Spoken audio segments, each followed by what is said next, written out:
So, I bought this diesel vehicle in 2025. Am I mad? Well, that's the question I'm going to try to answer in this episode.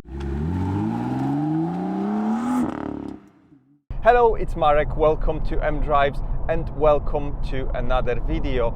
And yes, today we will be diving into the topic of diesels in this day and age, and why diesel recently became almost socially unacceptable.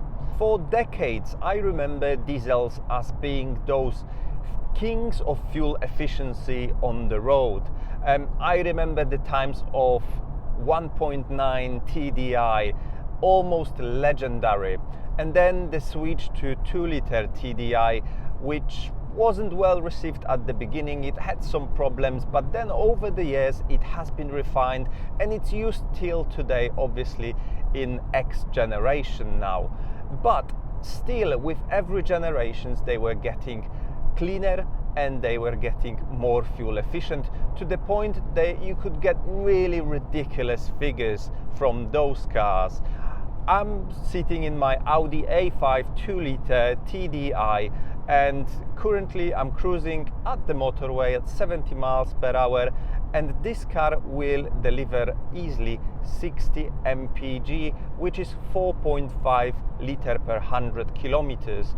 But this car is on 19-inch wheels on 255 tires, and believe me, if this car would come with the smaller wheels, I believe the smallest ones are 17s with 225 tires, I bet this car would be doing easily 70 miles, so below 4 liters. Or, for example, I recently drove a Golf with the very same engine with a bit different tune, but it was on 15 or 16-inch wheels with 215 tires, I believe, and that car was doing on the same road 82 miles to the gallon. So as you can see, it's crazy that in the age when everyone wants to reduce the fuel consumption, suddenly diesels became almost socially unacceptable.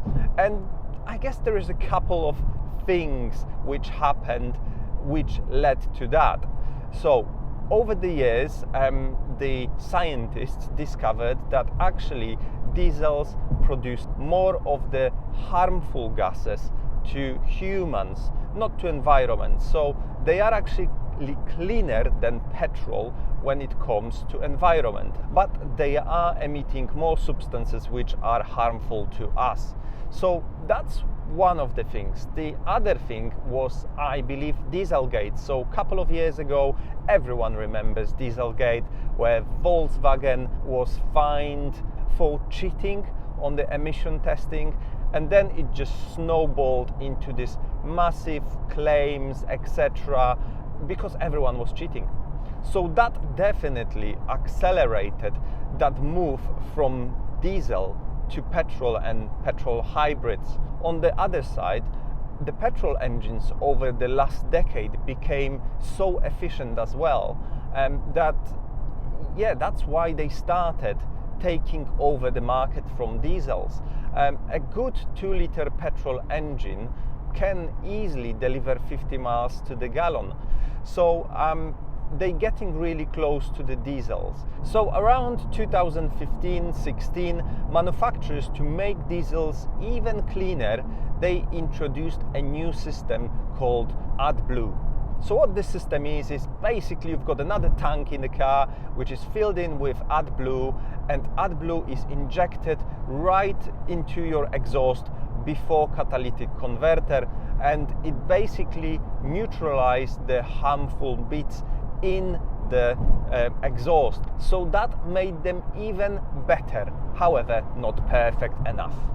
So all of those things meant that the government completely changed their stance.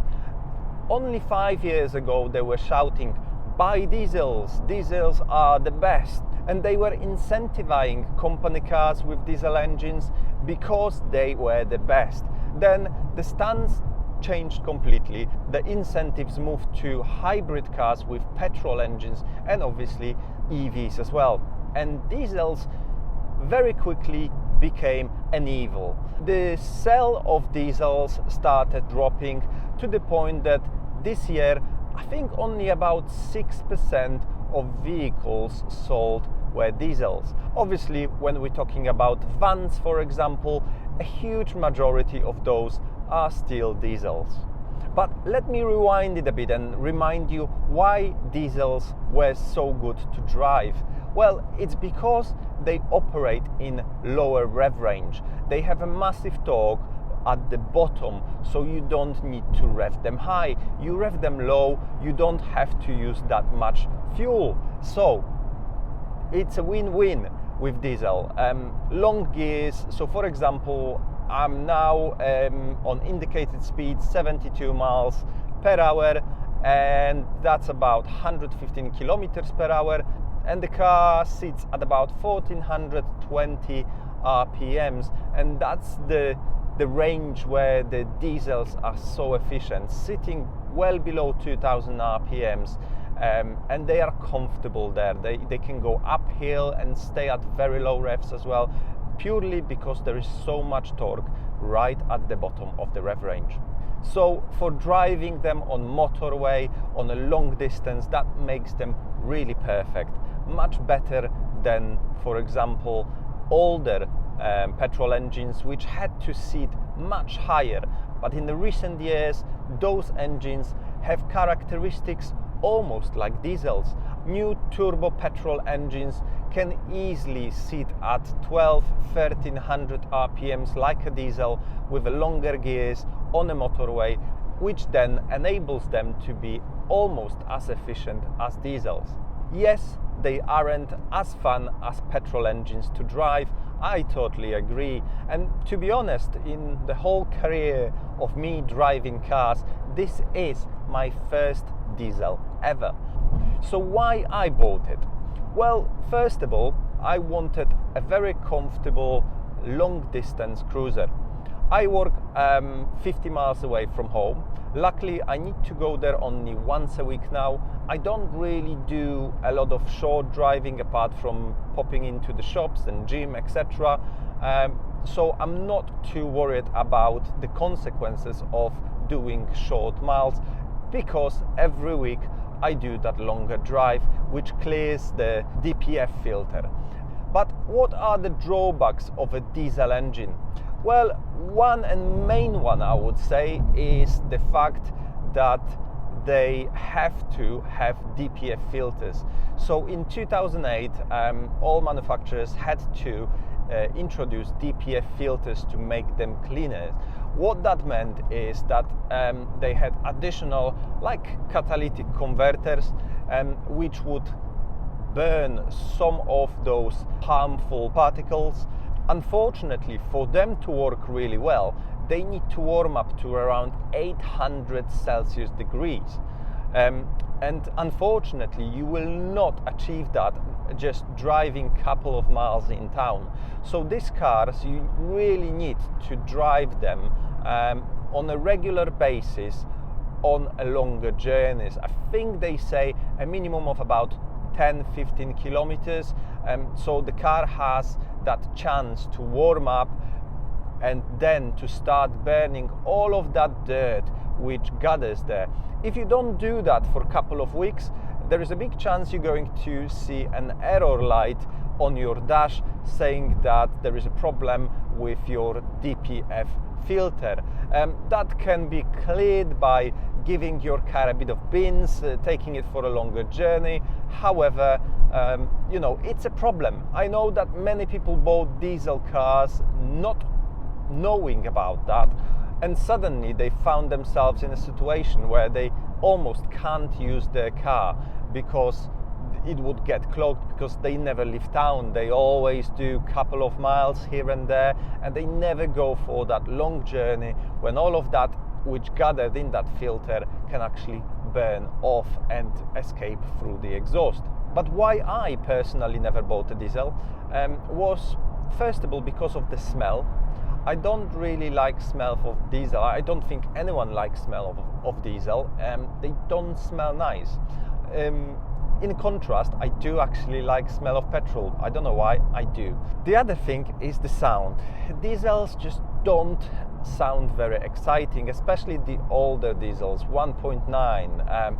They sound a bit like a tractors. So I never really liked that. And the third thing was the engine characteristics. They are perfect when they are at the low revs, and they are not really efficient, and they are quite loud when they are in a higher revs.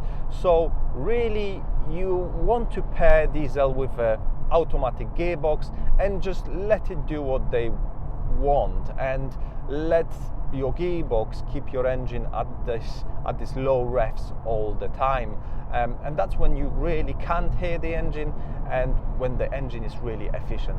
So all of that meant that I always choose a petrol engine, and that's because I'm a bit of a petrol head and I like to drive my cars for pleasure, and really driving a diesel for pleasure, it's not something I would ever do. This is a people carrier to me, A to B car in a very comfortable way, and that's why I'm in this car. The other big advantage of a diesel is that they can last forever.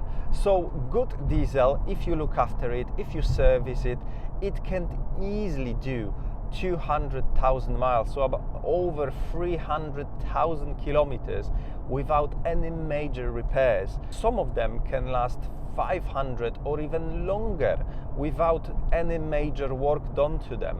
And if you look after them, I know these engines can clock even higher. So as you can see, that's a huge advantage for someone who does a lot of miles. So thanks to all of that efficiency of diesel, what's beautiful about them is that when you fill up your tank with diesel, you can actually drive and drive and drive and drive. This car with the full tank of fuel, which is only 54 liters, it's not a big tank, it can cover about 700 miles if you're careful. That's well over 1,100 kilometers. It's so long that it's just crazy. So I still think that diesels are a good choice, but not for everyone.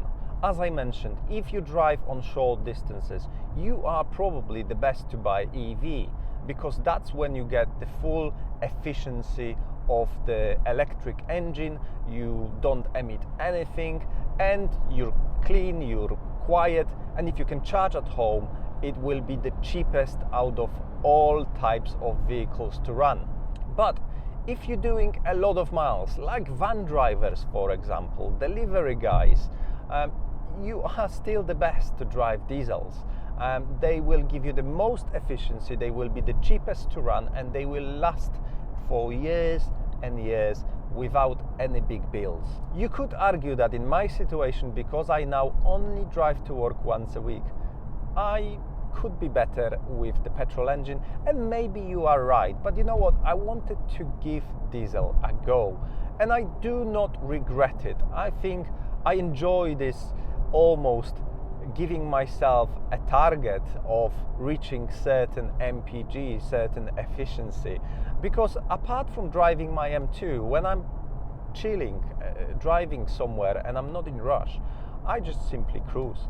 So to me, I wanted to get that maximum efficiency. I'm not worried about clogging the PF filter, because I know I will be doing that long trip every week. And sometimes when I have to drive even further, that efficiency just makes me smile. I had to drive to Wales recently, so I covered about 450 miles in one day, and the car delivered 63 miles to the gallon, and I still had about a third of the tank left when I came back.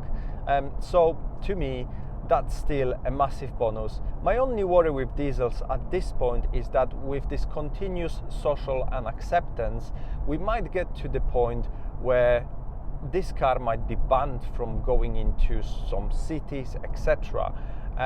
Luckily at this point, I don't think we are any near that, but hopefully I can run this car for a couple of years, I can get that maximum efficiency from it, and I will be able to say that yes, I tried diesel, I used it to its full potential, I used that efficiency. Now I'm happy to move probably to electric vehicle, because let's face it, in the next couple of years we will all be driving electric vehicles as our dailies at least. But tell me, what is your opinion on diesels? Do you think they still have place on our roads today, or they should be taken off our roads as soon as possible to make space for the less harmful vehicles? I think that at the moment we live in times where really a mixture of vehicles is the best way to go. So I hope you enjoy this brain fart of mine. I hope this will open some discussion. I would love to hear more about you. What's your opinion? Which cars we should be investing into these days? So if you enjoyed this video, please make sure you give it a like, subscribe to my channel, and I see you shortly in the next one. Thank you for watching. Goodbye. Do widzenia.